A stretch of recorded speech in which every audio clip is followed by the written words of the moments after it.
Yes. Good morning, all of you.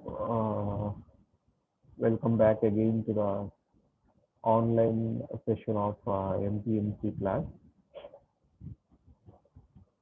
So, in today's class, we'll start off things from where we abruptly ended in the last class because of the signal problem. We were discussing about the history of microprocessors. Okay, how it all started to develop or to discover a microprocessor. Okay, who actually invented this microprocessor and what are different generations the microprocessors has undergone till today.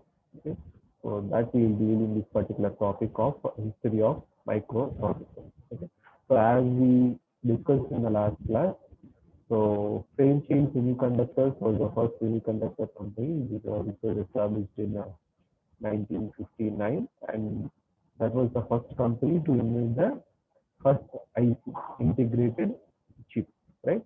So, and from the same company, the employees who were working in the same company, named Robert Noyce, Jordan Murray, Andrew Grove, okay, they resigned from that particular company, which is the Fairchild Semiconductors Company in 1968, and they individually or independently established a company, okay, which is named as Intel.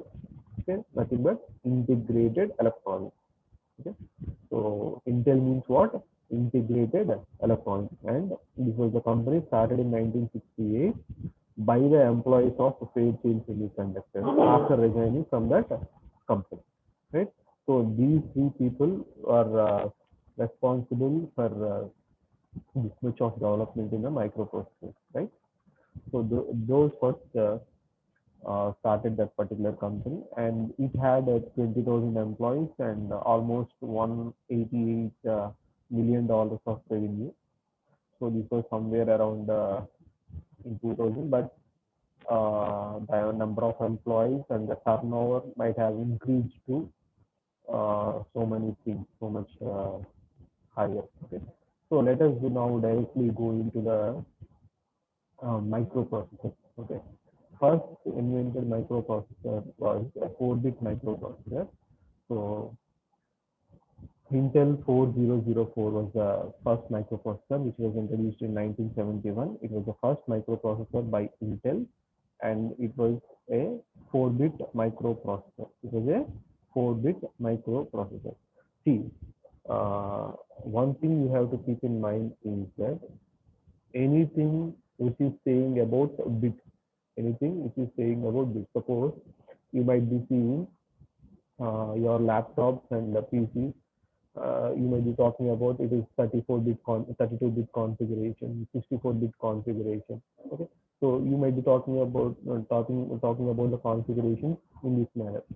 So, what do you mean by that bit when you are talking about the number of bits or the configuration category? What do you mean by that number of bits? Okay, see, what do you mean by bit? Okay, what do you mean by bit? So you all know what is the bit, right? So the number of bits that a microprocessor can handle. Okay, the number of bits of data. Suppose if you see a nibble is a 4-bit data. Okay, a byte is a 8-bit data. Okay, right? So a word is a 16-bit data. Okay, right? So the number of bits of data a microprocessor can handle is nothing but the specification. That means when you are talking about it is a 4-bit processor, 8-bit processor, 16-bit processor, 32-bit processor, or 64-bit processor, that means you are talking about the capacity of the microprocessor. That means how many bits of data that particular microprocessor can handle. That is what you are talking about. Okay, hope you are understood, right? So when you are talking about it was a 4-bit microprocessor means what? it can handle only 4 bits of data. Okay, if you write things beyond 4 bits, okay, if you are giving a data of 8 bits or 6 bits, then this particular microprocessor cannot handle. Okay, it can handle only data in terms of 4 bits. Okay, when you give data of 6 bits, you have to separate that data into 4 bits and 2 bits. Okay, so the maximum size of the data that a microprocessor can handle is what? 4 bits. Okay, if it is 8 bits, then it is 8-bit data. Okay, and you all might be knowing why we are talking about only bits. Okay, why we are talking about this bits. Okay, while uh, introducing the microprocessor to you, while defining the microprocessor to you, I told you a line that it can handle data in the form of binary only. Okay, so a microprocessor is a digital device which can handle data in only binary form. Okay, so binary form will have what? Bits. Okay, either 0 or 1. Okay, we have only 2 bits, right? So that is nothing but bits here. Okay, what do you mean by bits here? The binary form will be consisting of either 0 or 1. So that is why we call this as bit. Okay, hope this entire concept is clear. This is very much important because we'll be talking about 4-bit, 8-bit, 16-bit, 20-bit, 24-bit. Okay, so what do you mean by bit, and why we are talking about only bits here, and what is those 4-bit, 8-bit, and 16-bit is mean? Okay, what those mean actually? Okay, this point should be very clear to you. Okay, hope this is clear. If not clear, please mention in the chat box. I will explain it again. Okay, so now coming back here, so it was a 4-bit microprocessor. That means it can handle only a data of maximum size 4 bits. Okay, and its clock speed was 740 kilohertz. Clock speed was 740 kilohertz. Might have some disturbance.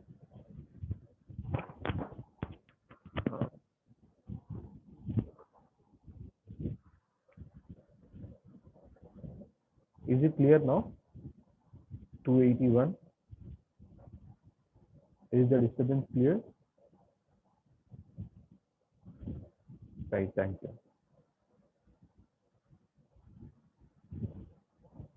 Right. So its clock speed was 740 kilohertz, and it has 2,300 transistors. 2,300 transistors integrated on the chip. Okay. So it could execute around 60,000 instructions per second. Okay, 60,000 instructions per second. Right. And you have to understand one more point here. What does this clock speed represent? What does this clock speed represent? Okay. So when you buy a mobile phone or a computer, you go for a higher frequency model. Okay, higher frequency model. Why?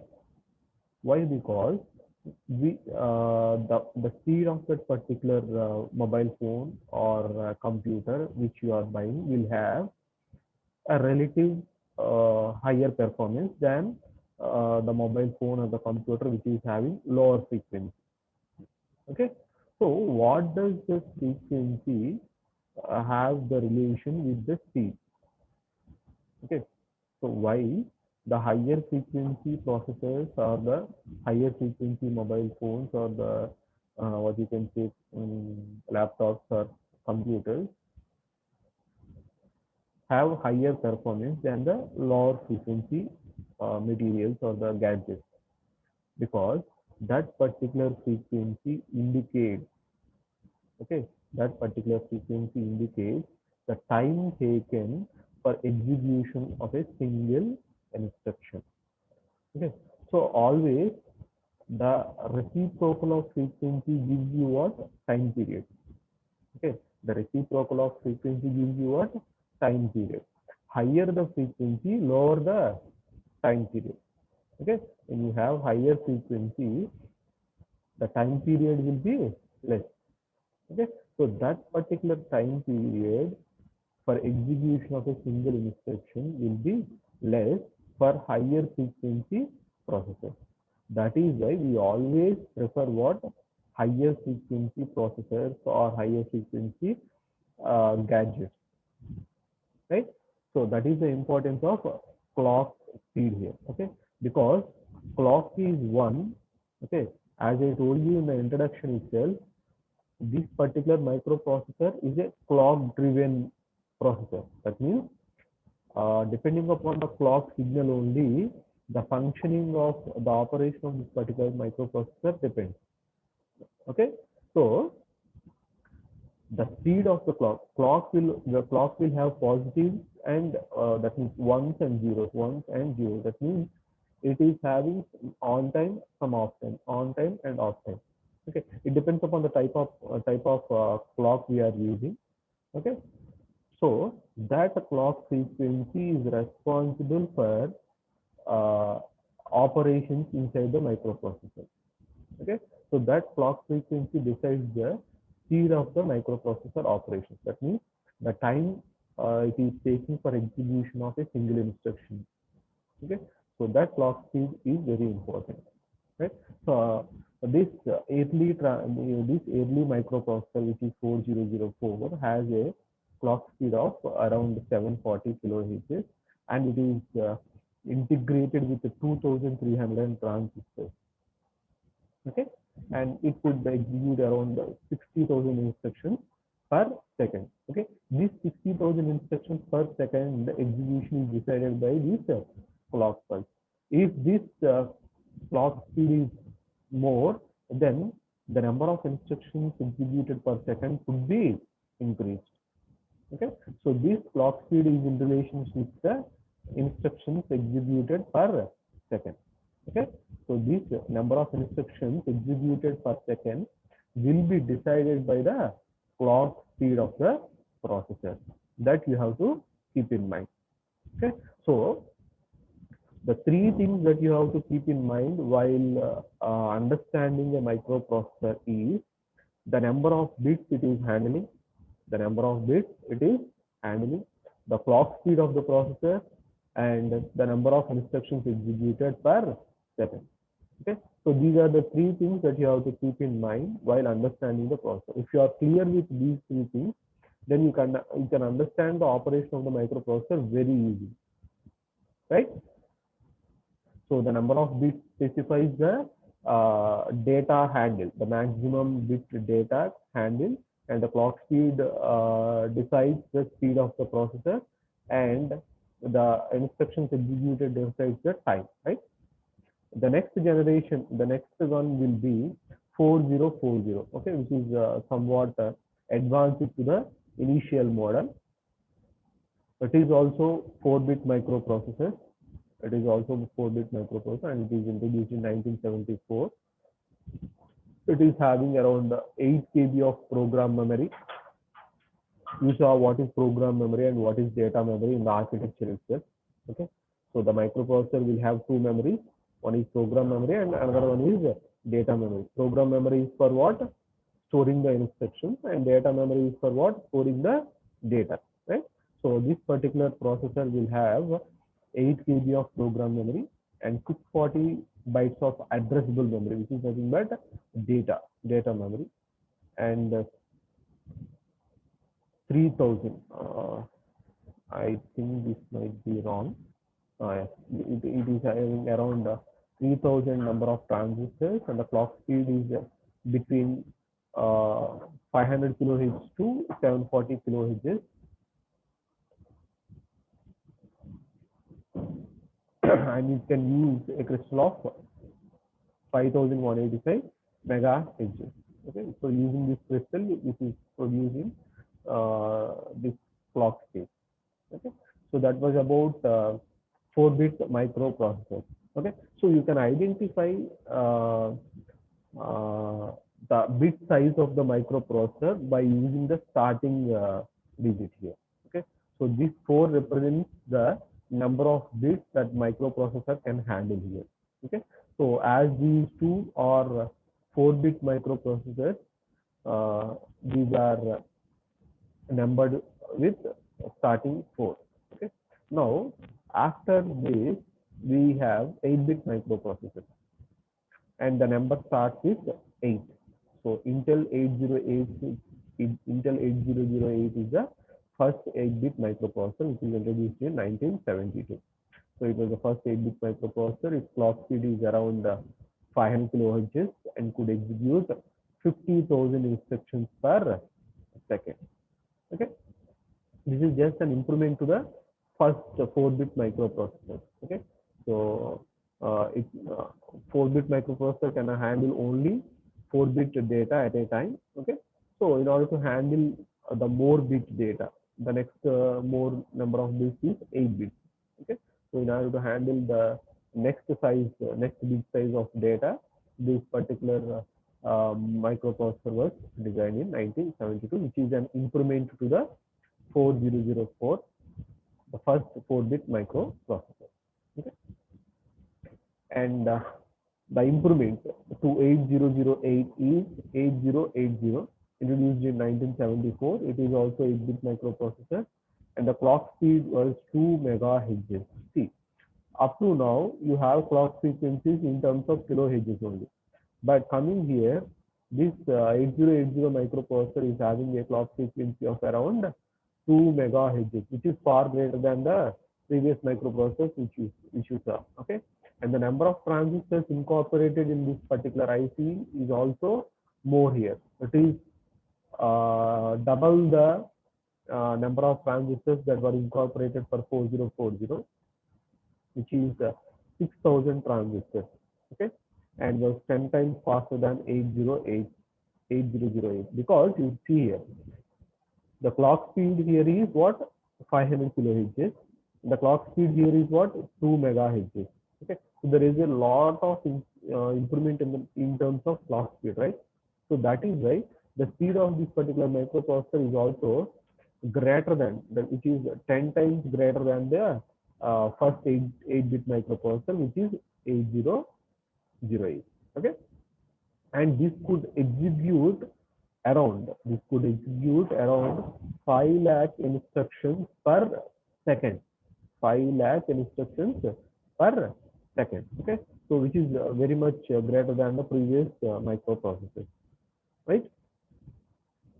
Next, the next most important thing is in 8-bit microprocessor is 8085. 8085. Okay, and this has some improvements than this particular 8080 microprocessor. It is introduced in 1976. It was also 8-bit microprocessor, and its clock speed is 3 megahertz. Okay, which is better than this 8080 microprocessor, and it has a data bus of 8-bit and address bus is 16-bit. Okay, so you need to differentiate between address bus and data bus. So up to now, whatever the microprocessors that you saw was having same data bus, same number of data bus and same number of address bus. That means when you are handling a 4-bit data, you need a 4-bit address bus. When you are handling a 8-bit data, you had 8-bit address bus. But here, coming to Intel 8085, the data bus is having 8 bits because we need to handle only 8-bit data. We need to handle only 8-bit data. So in order to carry 8 bits, we need 8 lines. Okay, in order to carry 8 bits, we need what? 8 lines, which is nothing but 8-bit data bus. Which is nothing but what? 8-bit data bus. But we can have 8-bit address bus, or we can also have 16-bit address bus. That means the address could be 8-bit or 16 bit. That means we can also access an address of 16 bit. Okay, so some addresses, suppose let us say, to make you understand, we have our house numbers, right? We have house numbers, right? So those house numbers for some people, the house numbers will be just 4-96 or 4-97. Okay, that much simple. Okay, that requires very less space, right? But some house numbers will be AP dash G dash 4 dash 7 dash 8. Okay, which is greater than the previous one, which is okay, which is greater than previous one. Okay, so 4-96 is requiring less size than this particular AP dash H dash 4 dash 7 dash 8. Okay, so the size of 4-96 will be 8 bit. Okay, just to compare, and this particular AP dash H dash will be 16 bit. Okay, that means the same address will have different sizes. Okay, the address may have different sizes, but both the addresses will have same data. The size of the data may be similar. Okay, that is only 8 bit. That is only 8 bit. So from this, what you need to understand is 8085 processor can handle only 8-bit data. That is why it requires only 8-bit data bus. That means 8 data lines. 8 data lines. Okay. So through every single line, 1 bit will be transferred. Through every single line, 1 bit will be transferred. But it can handle 8-bit address as well as 16-bit address also. It can handle 8-bit address as well as 16-bit address also. Okay, so in the previous processors, you can handle, suppose taking 8080, taking 8008, you can handle only 8-bit data and 8-bit address only. But here you can handle both 8-bit data, 8-bit address and 16-bit address also.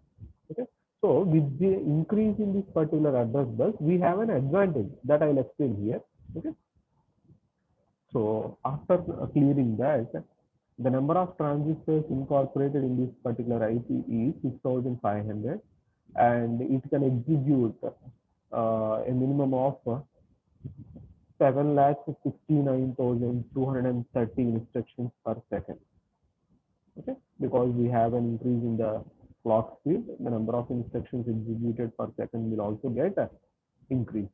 Okay, and see, so this is the advantage of which I was talking about. See here, we have number of address buses as 16 bit. That means it can handle 16-bit address. 16-bit address. Address will be from memory. Addresses will be from memory. Okay. So having a 16-bit address will fetch you. Okay. Having a 16-bit address will help you to access an extra memory. That I will show you through a notion. Just a minute. See, in the previous processors, we had only 8-bit address bus. Just try to understand this clearly. This is very much important. And see, ఈ history కోసం నేను ఇంత time ఎందుకు spend చేస్తానంటే only to give you the required basics for future important topics.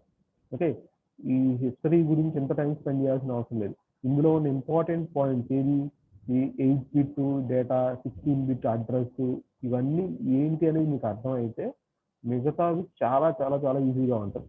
Okay, ఇవి అర్థం కాకపోతే మిగతా అసలు ఏమీ అర్థం కాదు. అందుకే ఇంత టైం స్పెండ్ చేస్తాను నేను దీని మీద. Okay, so I'm clearing each and every point from the scratch level. Okay, see here, when you have only 8-bit address bus, the memory can be handled. ఇప్పుడు ఐ గో ఇన్ తెలుగు, మీకు అర్థం కావడం కోసం, not a problem. C, ఈ point అర్థం కావడం చాలా important. ఎప్పుడైతే 8-bit అడ్రస్ బస్ ఉందో, అడ్రస్ అంటే ఎక్కడి నుంచి హ్యాండిల్ చేసుకునేది? వాయిస్ కట్ అవుతుంది. Is it clear now? Is it clear? I'll go on. If there is any problem, just message me. Okay. See. So when there is only 8-bit address bus, ఈ address ఎక్కడి నుంచి access చేసుకోవాలి మనం? we have to access it from memory. Okay. So ఈ address bus ఎందుకు మనకి? What is the purpose of address bus? The purpose of address bus is to access the address. Address bus యొక్క purpose ఏంటి? Address ని access చేసుకోవడం కోసం మాత్రమే. అంటే 8-bit అడ్రస్ బస్ ఉందంటే మాక్సిమం ఎంత మెమరీని యాక్సెస్ చేసుకోగలదు, ఎంత అడ్రస్ ని యాక్సెస్ చేసుకోగలదు? That is given by 2^8, because we are using only binary form. కాబట్టి we are using the base as 2 here. ఇక్కడ 2 ఎందుకు యూజ్ చేస్తామో డౌట్ కూడా వస్తుంది మీకు. మన డేటాని ఏ ఫామ్ లో యూజ్ చేస్తాం? ఓన్లీ బైనరీ ఫామ్ లో మాత్రమే మైక్రో ప్రాసెసర్ ఎగ్జిక్యూట్ చేసుకోగలదు. That is why we are taking the base as what? 2. Okay. So ఇక్కడ మనం ఎన్ని బిట్ ని హ్యాండిల్ చేస్తున్నాం? 8-bit ని హ్యాండిల్ చేస్తున్నాం. కాబట్టి మాక్సిమం ఎంత హ్యాండిల్ చేయగలదు? 2^8. 2^8 అంటే ఎంత? 2^5 అంటే 32, 64, 2^5, 128, ఆల్మోస్ట్ 128 bytes. సో ఇంత మెమరీని మాత్రమే యాక్సెస్ చేసుకోగలదు. మనకి ఎంత మెమరీ అయినా ఉండొచ్చు. ఓకే, మనకి అంటే ఇంటర్నల్ టు ద ప్రాసెసర్ తక్కువ ఉండొచ్చు, దానికి ఎక్స్టర్నల్ గా మనం కనెక్ట్ చేసుకోవచ్చు, ఏదైనా కావచ్చు. మనకి ఎంత మెమరీ అయినా ఉండొచ్చు. కానీ 8-bit అడ్రస్ బస్ ఉన్నప్పుడు, అంటే only 8 lines of address bus ఉన్నప్పుడు మనం యాక్సెస్ చేసుకోగలిగిన మెమరీ ఎంత? Only 128 bytes. Only 128 bytes. 256, సరే, ఎంత అయితే అంత. 256 ఎంత అయితే అంత. Okay, so 256. సో 2^8 అంత మీకు తెలుసు కదా, అంత. ఓకే, ఇప్పుడు చూడండి, ఇప్పుడు డిఫరెన్స్, అడ్వాంటేజ్ చూడండి. ఓకే, సో ఇప్పుడు వరకు మనం ఏంటి? 8-bit ప్రాసెస్ గురించి మాట్లాడుకున్నాం. Now in this particular 8085 we have what? 16-bit address bus. దీనివల్ల మనకు వస్తున్న advantage, what is the advantage here? See, when you have 16-bit address bus, ఇప్పుడు ఏమవుతుంది మనకి? The maximum amount of address are the maximum amount of memory it could access ఈ 2^16. Almost ఇక్కడ చూడండి 64 KB, almost 64 KB. So ఈ 256 bytes కి ఈ 64 KBకి ఎంత డిఫరెన్స్ ఉంది మీకు? చాలా ఎక్కువ మెమరీని మనం యాక్సెస్ చేసుకోగలం. అర్థమవుతుందా? సో మెమరీని యాక్సెస్ చేసుకోగలిగిన కెపాసిటీని మనం ఎలా పెంచుకోవచ్చు? నెంబర్ ఆఫ్ అడ్రస్ లైన్స్ పెంచుకుంటే మనకి మెమరీని యాక్సెస్ చేసుకునే కెపాసిటీ పెంచుకోవచ్చు. అర్థమవుతుందా? So number of address lines తక్కువ ఉంది అనుకోండి, మెమరీని యాక్సెస్ చేసుకునే కెపాసిటీ తగ్గిపోద్ది, దానివల్ల స్పీడ్ తగ్గిపోద్ది. అర్థమవుతుందా? So that is the advantage. Hope this point is very clear to you. Okay, so మీకు ఇందులో క్లియర్గా ఉండాల్సిన పాయింట్స్ ఏంటంటే, డేటా బస్ ఏం చేస్తుంది, ఆ data number of data bits increase అవ్వడం వల్ల వచ్చే అడ్వాంటేజ్ ఏంటి, అడ్రస్ బస్ ఏం చేస్తుంది, ఆ address bus number of bits increase అవ్వడం వల్ల వచ్చే అడ్వాంటేజ్ ఏంటి, క్లాక్ ఫ్రీక్వెన్సీ అంటే ఏంటి, క్లాక్ ఫ్రీక్వెన్సీ ఇంక్రీజ్ అవ్వడం వల్ల వచ్చే అడ్వాంటేజ్ ఏంటి. సో ఈ పాయింట్స్ మనకు క్లియర్ అయితే మిగతా పాయింట్స్ మనం స్లోగా క్లియర్ చేసుకోవచ్చు. So this point is clear to you. That is the advantage of additional address bus. Okay, right.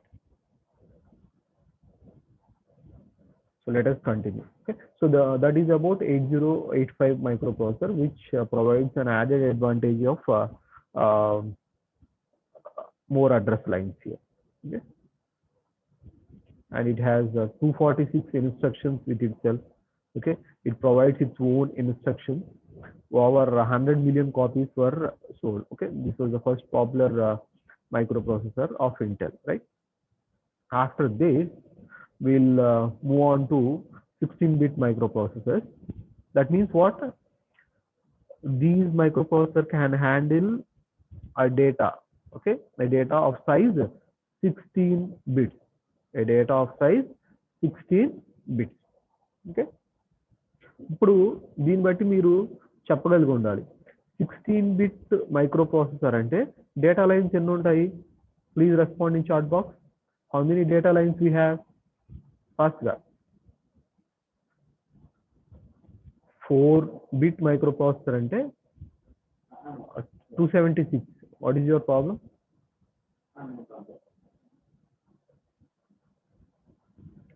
Suppose 4-bit microprocessor ante we have 4 data lines. 8-bit microprocessor ante we have 8 data lines. Now we are dealing about 16-bit microprocessor. How many data lines we'll be having? Respond in chat box. Not 2 to the power of 16, it is 16. 16 data lines. Okay, maximum data. Okay, yes, 248, you are right. 16 data lines you will have. Okay, 16 data lines. Data lines are different from address lines. Okay, data lines are different from address lines. Okay, 16-bit microprocessor represents it can handle 16-bit data. That means you will have 16 number of data lines. Okay, the address lines are not specified in the name of microprocessor. Okay, they are specified inside. Okay, even if there are 16-bit data lines, you can have 16, you can have 20, you can have more or less. You can have more or less, but the number of bits handled will be decided by the number of data lines. Okay, it was introduced in 1978. It was first 16-bit microprocessor produced by Intel. Okay, the clock speed was around 4.77 megahertz, 8 megahertz, 10 megahertz, depending upon the version. Okay, it has the different versions.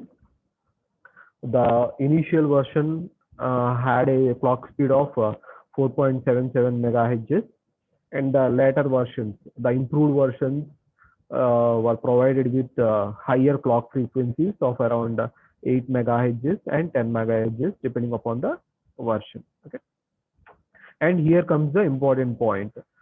Its data bus is having 16 bits. Its data bus is having 16 bits. That means you have 16 data lines. We have 16 data lines. The number of bits we have decides the number of data lines.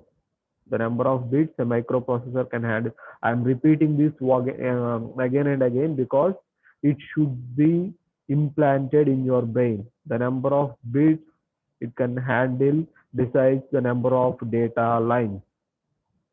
Okay, and the address lines, the address bus is having 20 bits. Now tell me the memory size. Now tell me the memory size. Okay, in that manam 2 power 8 ante 256. Okay, 8 address lines unte it is 2 power 8 256. Alage 8085 ki we had 16 address lines. We had what? 16 address lines. So the memory handled was what? 2 power 16, which is almost near 64 KB. Now tell me, what is the size of memory this 8068 can handle? What could be the size? Please respond. What could be the size? 2 power 20. 2 power 20. What is the size of memory? It is almost 1 MB. Please check it. It is almost 1 MB.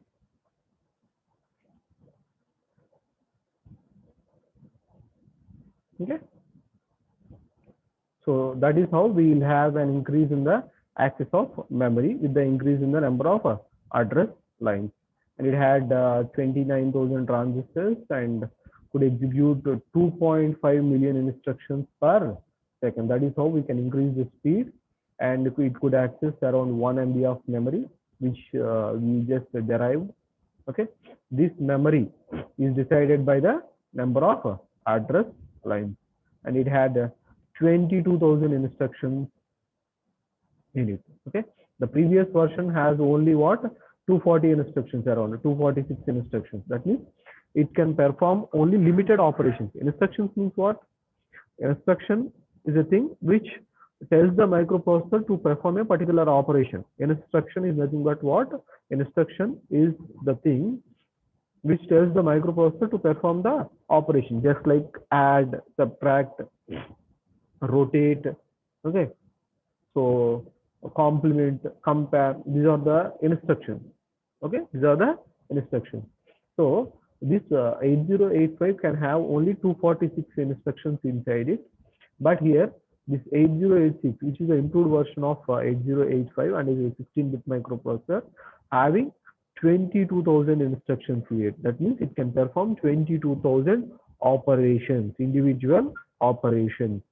Okay, it can also perform multiply and division operations. Okay, why these are specified separately means this 8085 microprocessor will not have direct multiplication and division operations. Okay, so in these, out of these 246 instructions, we will not have any division or multiplication operations inside it. Okay, so we need to perform the multiplication and division operations in a different manner using different instructions. Okay, we cannot directly perform the multiplication and division operations here. Okay, whereas coming to 8086 microprocessor, we have a separate instruction for this, through which we can directly perform this multiplication and division operations. Okay, that is an added advantage. Okay, and the next version is 8088, which is just an improved, what you can say, improved version of 8086. And you can see it was created as a cheaper version of Intel's 8086. The same thing, the same features we'll have. And it was a 16-bit processor with 8-bit external bus. Okay.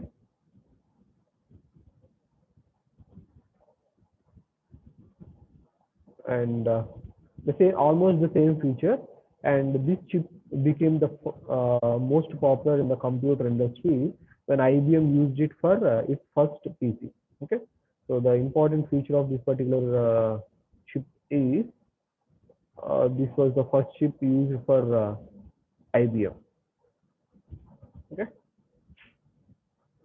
so next, the improved versions of 8086 are Intel 80186, Intel 80188. Same thing, but you'll have a special feature incorporated inside the same 16-bit microprocessor. The clock speed was increased. It is around 6 megahertz, and these have external additional components like interrupt controller, clock generator, local bus controller, counters. These we'll deal later. Okay, just keep in mind that for these initial processors, these has to be interfaced from outside, either clock generator or interrupt controller, local bus controller, or counters. These has to be interfaced from outside. Okay, the processor will not be consisting these things. But coming to 80186, these are incorporated inside the processor. They are incorporated inside the processor. That is the added advantage here. Next is Intel 80286, the same 16-bit microprocessor with improved clock frequency, which is 8 megahertz, and the address bus is having what, 24 bit. That means the maximum memory size could be what, 16 MB, 2 power 24. You have to always uh, put 2 power the number of address lines here in order to calculate the maximum memory size. Okay, so 2 power 24 gives you 16 MB. That means this particular processor can access to 16 MB memory, and it is having 1,34,000 transistors incorporated in this particular IC, and it could execute 4 million instructions per second. Next, coming to 32-bit microprocessor, that means the number of bits it can handle is 32 bits. So the number of data lines will be 32. So first introduced in 1986, it was the first 32-bit microprocessor, which is 80386. So the data bus will have 32 bits, and the address bus is also having 32. That means 2 power 32. So 2 power 32 gives you what? 4 GB. 2 power 32 gives you 4 GB. So it could address around 4 GB of memory. The number of transistors incorporated are 2,75,000 transistors. Clock speed is varied from clock speed can be varied from 16 megahertz to 33 megahertz.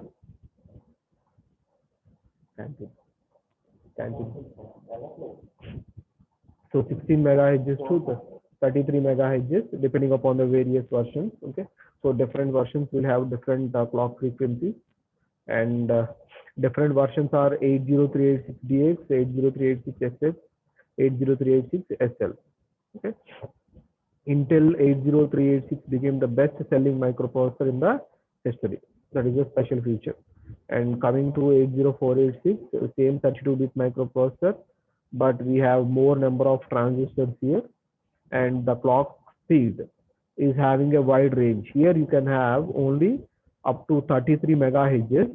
Okay, but here you can have a wide range up from 16 megahertz to 100 megahertz depending upon the version. Okay, that means we can have wide range of clock frequency. Okay, so for different operations we can prefer different version of this particular microprocessor. Okay, so various operations require various speeds. Okay, so that feasibility is given in this particular microprocessor, and we also have a cache memory inside the processor. Okay, generally cache memory will be provided, will not be provided within the processor, but this was the first microprocessor to have cache memory. You know what is cache memory? If not, I'll explain it later. Not worry about that. And next we will have Pentium series. Okay, so the Pentium series all started in 1993, and it was also 32-bit microprocessor, and it is originally named as 80586. The clock speed was designed as 66 megahertz, same data bus 32-bit and same address bus 32-bit. It could access around 4 GB memory as 80386 microprocessor. So it could execute around 110 million instructions per second. Cache memory is 8 KB for instructions and 8 KB for data. See, the previous one is having cache memory for only instructions. Okay, so you saw what is program memory and you saw what is data memory. Okay, so data memory requires separate cache memory, and instructions which is program memory requires a separate cache memory. So the previous version, which is 80486, provides only cache memory for instructions, that is for program memory. The cache memory is provided for only program memory. Okay, but here this improved version, which is Pentium series, will have cache memory for this particular data also. Okay, that is the added advantage. Intel Pentium Pro. Okay, so these are the things here. So the time is running out. I'll forward this PPT to you. You just refer this. These will not be asked in your exam, but you should have an idea. You should have an idea regarding what are the improvements and what are the cache sizes, what are the bit sizes, address sizes, memory sizes. You should have a clarity regarding this. So The next one will be Intel Pentium Pro, Pentium 2, Pentium 3,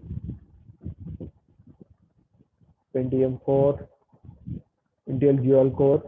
Okay, this we might have seen. Pentium also we might have seen. Dual Core. Next 64-bit. Intel Core 2, Core i7, Core i5, Core i3. Okay, so these are things. I'll forward this PPT to you. Just go through this. Okay, and from next class we'll enter into this 8086 architecture of 8086. I thought of starting this today only, but this history of microprocessors took very much time here. That's okay. Okay, most of you might be cleared with the topic. If there are any doubts, you can ask me now.